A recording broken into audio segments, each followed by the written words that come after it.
Subukan nyo namang tumayo at baka matanaw ninyo ang tunay na kalagayan ko.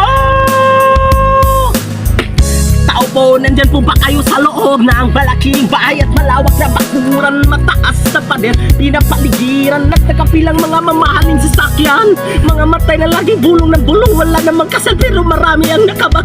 Lumakas man ang ulan ay wala butas sa bubong ng mga platong kutsara na hindi kilala ang ito. Ikanini si puti ng kakasara sa kapon at kahit na hindi Pasko, sa mesa ay may hapon at sarap sigurong manirahan sa bahay na ganyan. Sabi pa nila ay dito mo rin matatagpuan ang tao na nagbabayari na isang upuan na may pagkakatao'y pinag-aagawan. Kaya naman hindi na pinakakawalan kung makikita ko lamang siya ay nagsisigawan.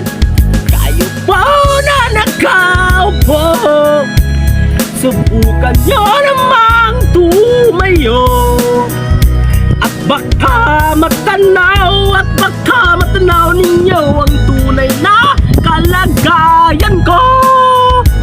Mawalang galang na po sa taong nakaupo. Alam niyo bang pagtakal ng bigas namin ay di puno ang tingting ng bahay namin. Pinagtapit-tapit kero sa gabi ay sobrang init at tumoto na niya.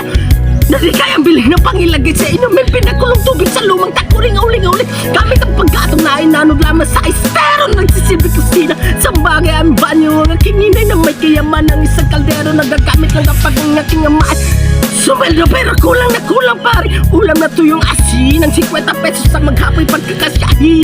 Di ko alam kung talagang maraming harang o mataas lang ba ako doon ang bubulag-bulag. Lamang ko kayo kahit sa dami ng pera nyo, walang doktor makapagpapalinaw ng mata nyo. Kaya huwag kang masyadong halata. Bato sa langit ang mata may